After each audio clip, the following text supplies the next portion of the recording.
In the biblical account of Genesis chapter 3, the serpent in the tree beguiled Eve to establish a new earthly kingdom. In this cautionary tale, Adam and Eve are warned of the catastrophic consequences that would befall them if they listened to the serpent and ate from the tree in the midst of the garden. Adam and Eve disregarded the warning and ate from the tree. In so doing, they expelled themselves from the Garden of Eden. As you continue reading, it is essential to remember that Adam and Eve were not cast out of the garden by a wrathful God, but expelled themselves when they chose to listen to and act upon the whisperings of the serpent in the tree. This imprudent action of listening to and acting upon the, quote, whispering of the serpent set what is now known as the fall in motion.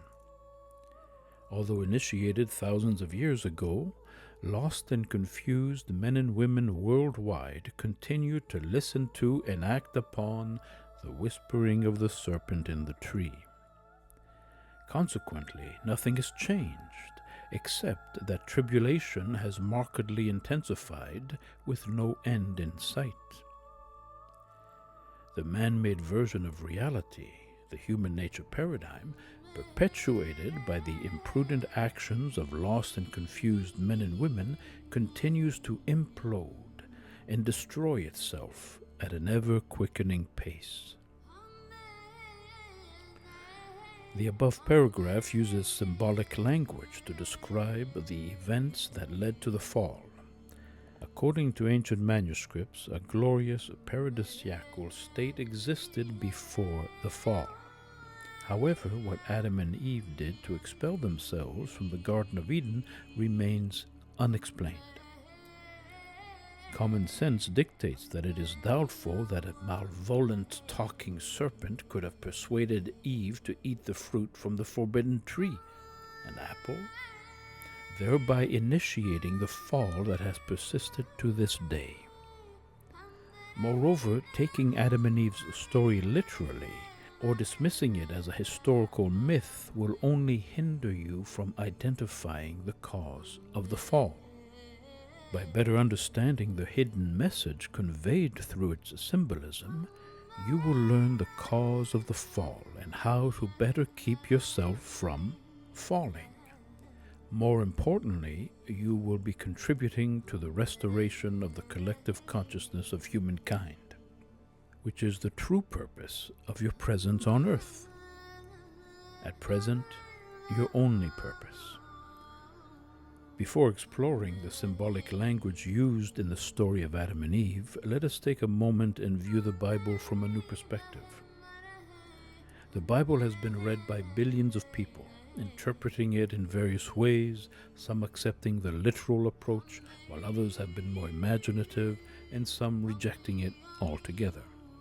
However, whether the Bible is more than a religious text is worth considering. Are you open to considering that the Bible is not only a religious text, but a comprehensive instruction manual that provides instruction on the proper use of the mind? It also cautions against the grave consequences that will befall those who ignore these instructions. Quote, "But of the tree of knowledge of good and evil thou shalt not eat of it. For in the day that thou eat thereof, thou shalt surely die. For in the day that thou shalt eat thereof, thou shalt surely die." Genesis 2:17. Observably, we live in a time that some describe as the end times, where we are experiencing the disastrous effects of men and women disregarding these instructions. The law of cause and effect is an inescapable principle, meaning that we will reap the consequences of our actions. The worldwide death-dealing harvest is now upon us. The dissolution of the beastly human nature paradigm is coming to its long-anticipated end. For the human race to survive the approaching tribulation, A handful of men and women must acquire a basic understanding of how the human mind is designed to function, and then be willing to follow those operational guidelines from that point forward as their lives unfold moment by moment. Otherwise, no one will be present to initiate a reharmonization of life's grand design, the original paradigm that was foolishly forsaken so long ago. Remember, the fall was brought about by Adam and Eve's failure to adhere to the operational guidelines regarding the proper use of the faculty of mind.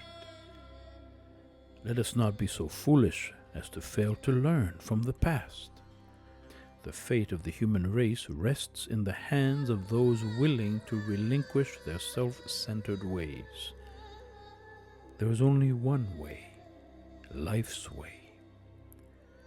When the subject of the looming extinction of the human race is raised, people react in varying ways. Most individuals are unwilling to entertain the possibility that the end times are at hand, reluctant to accept and face the dire nature of the rapidly unfolding situation from which there is no place to hide. Despite thousands of years of crucifying themselves and their environment, men and women are still unwilling to acknowledge the error of their ways, and that they are solely responsible for the nightmarish state of the world. Their long-standing refusal to admit to their imprudent, self-serving actions and unwillingness to stop repeating them, to repent, perpetuates the human nature paradigm, nothing else. In a few words, Stoic philosopher and Roman Emperor Marcus Aurelius simplified the law of cause and effect, saying, "It is foolish to be surprised when a fig tree produces figs." To all with eyes to see, the law of cause and effect is now on full display, teaching the ageless lesson of sowing and reaping. For every effect there is a cause. Now, let us demystify Adam and Eve's story to understand better the root cause of their self-inflicted expulsion from the Garden of Eden. Remember, Adam and Eve expelled themselves from the garden when they chose to listen to and act upon the whispering of the serpent in the tree. You put an end to expelling yourself from the garden by no longer listening to and acting upon the whispering of the serpent in the tree. Once you see how you have been sabotaging yourself, expelling yourself from the garden, the opportunity exists to re-enter the garden that has always been at hand, closer than breathing, but has remained buried underneath a tightly woven psychological veil of lies and self-deception. Before we demystify the symbolic language used in the story of Adam and Eve, it is essential to remember that the story is an allegory revealing the tragic consequences that result when men and women misuse their faculties of mind. Adam and Eve began to entertain the idea, we will use our innate creative capacity to establish a new earthly kingdom that will satisfy all our wants and desires. It was and continues to be men's and women's misuse of their faculty of mind, the misapplication of their innate creative capacity, that is the root cause of the deadly drama now unfolding on earth. The names Adam and Eve represent both individual men and women and the men and women that compose the body of humankind. Adam and Eve also symbolize the two phases of the mind, the conscious phase represented by Adam and the subconscious phase represented by Eve. Both phases are present in each gender. the conscious phase predominant in the male and the subconscious phase predominant in the female. The Garden of Eden symbolizes the medium of consciousness, the formless medium capable of embodying an infinite variety of states from the most hellish to the most paradisal. The medium of consciousness is the fundamental substance, the garden soil, in which an endless array of states can be sown and come into existence.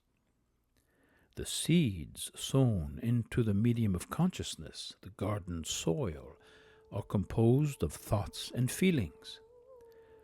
The quality and character of the seeds sown into the medium of consciousness will be determined by the source of the seeds. The source of the seeds will influence the nature of the harvest. The harvest is our experience of life, whether peaceful or chaotic, destructive or creative. It is all determined by the source of the seeds we choose to sow, moment by moment. The seeds, composed of thoughts and feelings, arise from either the subconscious phase of our mind, currently filled with a myriad of pernicious mindsets and toxic emotions, or from the unadulterated higher phase of our being. Deem the serpent in the tree and the subconscious phase of the mind synonymous. The higher phase of our being denotes our true self, or the enigmatic I am that I am. Our experience of selfhood, of either the imposter self or the true self, is experienced in consciousness and is determined by the nature of the seeds we have sown. It is important to understand that the term, the Garden of Eden, does not symbolize a physical place. Instead, it represents the Edenic state of consciousness experienced by Adam and Eve before they decided to listen to and act upon the whispering of the serpent in the tree. Their rash decision resulted in the adulteration of their Edenic state of consciousness, thereby expelling themselves from the Garden of Eden, setting in motion the fall. This event marked the beginning of the development of the egoic state of consciousness, which is currently shared by people worldwide. The serpent in the tree, the body-mind complex. Life has designed the body-mind complex to interface between the higher invisible phase of being and the lower visible phase of being. It acts as the crossover point, where the unmanifest manifests. The invisible becomes visible.